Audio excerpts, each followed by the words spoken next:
The village of Eldon Hollow lay beneath gray skies, wrapped in the chill of autumn winds.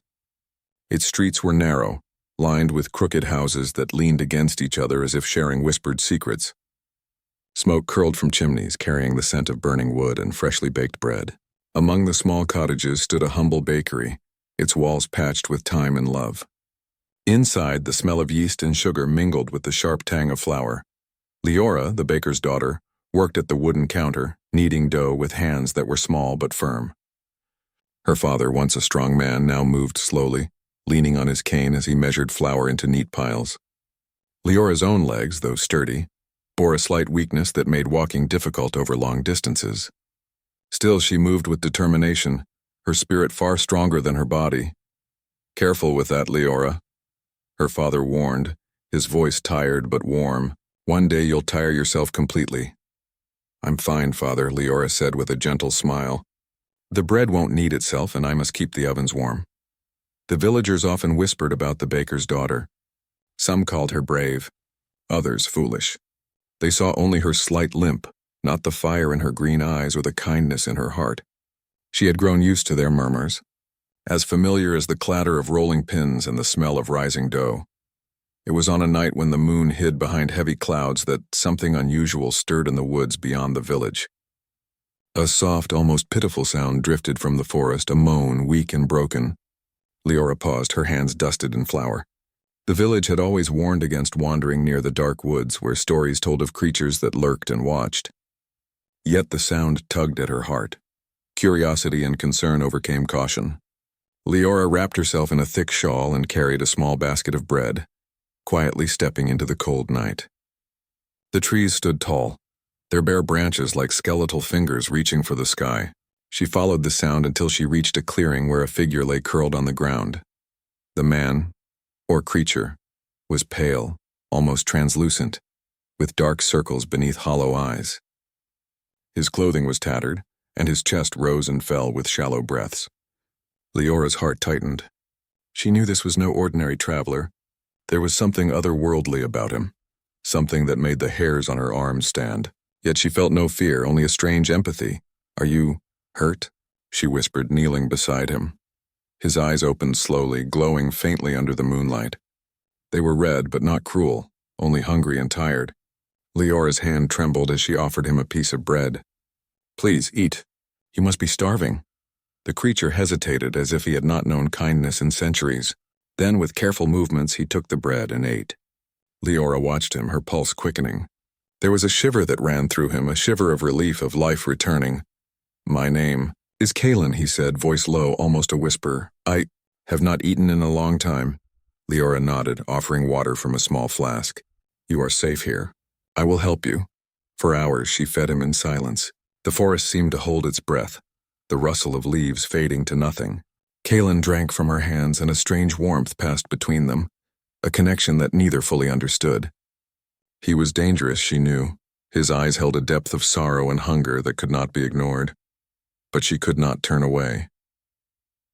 Days passed, and Kalen did not leave. Leora brought him bread each night, secretly slipping out when the village slept. Rumors of strange shadows near the woods began to spread, but she kept her visits hidden. In the quiet moments, she learned fragments of his story. He had been human once, a lord in a distant kingdom, betrayed and cursed. Now he wandered the night, bound by hunger and exile. Leora listened with wide eyes, her heart both aching and curious. "There must be a way to help you," she said one evening, brushing flour from her hands. "You cannot live like this forever." Kalen's gaze softened, but a shadow lingered in his expression. "I do not know if help exists. My curse is older than memory. Mercy has abandoned me." The more she cared for him, the more the villagers' whispers grew. Some claimed to see flickers of movement in the bakery windows at night. Others swore they heard strange noises coming from the woods. Fear and suspicion began to stir, but Leora remained steadfast, trusting her instincts rather than rumors. One evening, as the wind howled like a living thing through the village, a group of men approached the bakery. Their faces were grim, their eyes narrowed. "Are you hiding him?" one demanded, voice harsh. "We know the stories." "The vampire is in our midst." Leora stood tall, her small frame unwavering. "He has done no harm," she said firmly. "He is not your enemy. The men laughed bitterly. You risk your life defending a monster. Kalen stirred in the shadows, barely visible behind the bakery door. His red eyes glimmered, but he said nothing. Leora's courage had drawn him closer, yet she still did not fully know what he might do if provoked. The confrontation ended without violence, but tension remained. Leora knew it was only a matter of time before the villagers' fear turned into action. That night she stayed by Kalen's side, her heart pounding with both worry and an unexplainable longing. In the quiet darkness, Kalen spoke, voice barely audible. You have saved me, little one, no one has ever offered me life without fear. Leora reached out, brushing a lock of dark hair from his face. And I feel as if I cannot let you suffer alone. The words lingered in the night air like a spell, binding them in silence. A sense of destiny hovered between them, fragile and powerful. Then, without warning, Kalen vanished into the night. One moment he was there, shrouded in shadows. The next, only the wind whispered through the trees. Leora ran after him, but the forest seemed endless, swallowing him from sight. She returned to the village at dawn, her heart heavy but resolute. That night she dreamed of shadows stretching across the land. Thousands of figures moved as one, an army under a dark moon. At their center stood Kalen, his red eyes blazing with intensity. He reached toward her, voice echoing in her mind. One day I will return. For you. Leora awoke with a start, her hands clutching the blankets, her mind racing. She could not tell if it was a dream or a warning. The village lay quiet beneath the gray morning sky, but in her heart, something had shifted. She had touched a life beyond her own, and now destiny had begun to stir. Even as she carried on with her daily chores, kneading bread and serving villagers, she felt a presence she could not see. The memory of Kalen's eyes burned in her mind, a mixture of danger, gratitude, and something deeper, something that whispered of love and darkness entwined. The winds of Eldon Hollow grew colder, carrying the scent of distant fires and shadows. Leora knew with a certainty that frightened her that Kalen's promise was not idle. He would return, and when he did, nothing in her quiet village or in her life would remain the same. And somewhere, in the dark forest beyond the village, Kalen felt the same pull, a thread of light in a world of shadows. He would keep his vow, and when he came again, the world itself would tremble beneath the weight of fate, hunger, and love intertwined. The village of Eldon Hollow seemed unchanged in the daylight, but Leora could feel a shift in the air. The leaves whispered secrets in the wind, and the shadows beneath the trees grew longer, as if stretching toward her. Weeks had passed since Kalen vanished into the night. Yet every time Leora closed her eyes, she saw his red eyes burning with that strange intensity, a promise that refused to fade. She carried on with her life, helping her father in the bakery, kneading dough, and serving the villagers with a quiet determination. But every shadow seemed to watch. Every wind-carrying sound felt like a footstep. And then, one cold evening, the earth itself trembled. From the forest came a low, steady roar, a sound like thousands of wings flapping, thousands of feet marching. The villagers rushed to their windows, fear painted across their faces. In the clearing beyond, a sight emerged that made their blood run cold. Kalen had returned. Not the emaciated, starving figure she had seen before, but a commanding presence. His dark cloak flowed behind him, and his eyes glowed like embers under the dim moonlight. Behind him stretched a vast army, vampires, shadow beasts, and creatures of the night, their forms sharp and graceful, moving as one. Leora's heart raced, torn between fear and awe. The villagers scattered, some screaming, some hiding, but she stood frozen, staring at the figure she had fed, the creature whose life she had touched. Kalen's gaze fell on her, unwavering. A slow, almost tender smile touched his lips. "Leora," he said, his voice a low echo that carried across the clearing. "I have come for you," the villagers murmured in fear and anger. "The monster." "He has returned for blood," one shouted, but Leora stepped forward, her voice steady. "He is not a monster. You do not understand." Kalen moved closer, his army halting at the edge of the trees. "I mean no harm to those who do not threaten my path," he said. "But you, Leora, are mine to protect and to love." The words sent a shiver down her spine. She knew he was dangerous, yet the warmth she had felt before returned, stronger now, filling the emptiness in her chest. But fear clung to her. If she accepted him, what would become of her human life? Could she leave everything she knew for this being of shadow and power? Kalen knelt before her, his presence commanding yet gentle. "I offer you a choice," he said, his voice softer than the rustling wind. "Join me willingly and we will face eternity together. Refuse and I will leave, but know that I will never forget you." The villagers whispered and pointed, some trembling, some angry. Leora's mind raced. She had grown to care for him, but she had also grown to understand responsibility, compassion, and mercy. She could not simply follow him blindly, even if her heart longed to.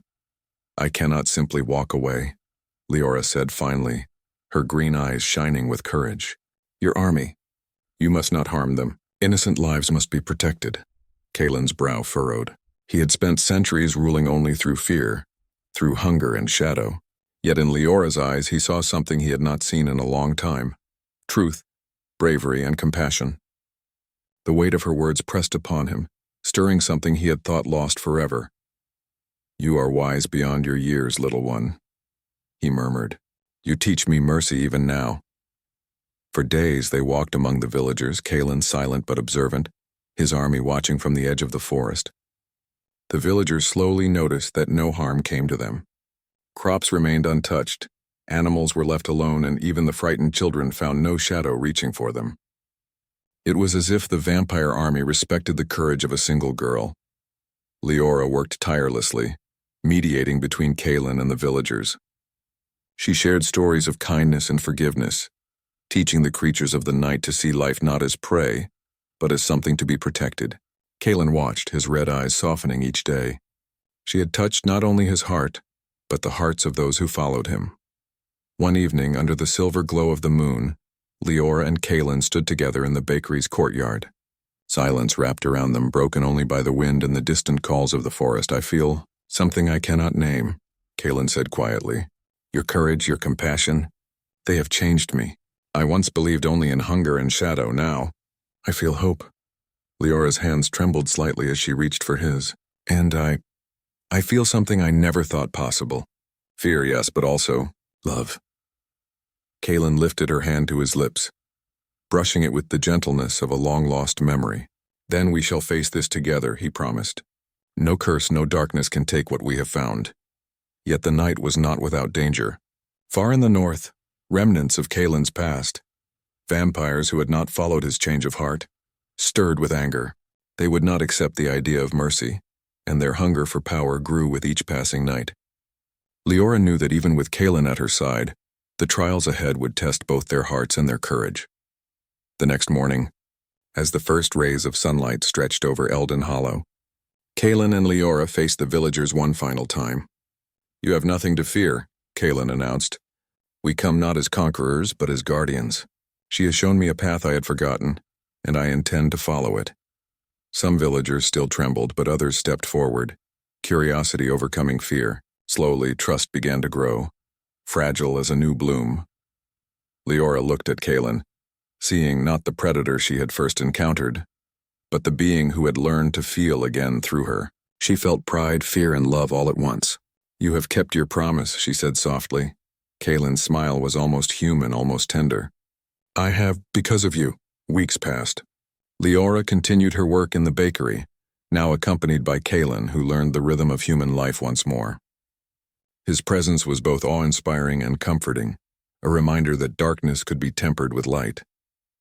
They laughed, shared stories, and dreamed quietly beneath the stars.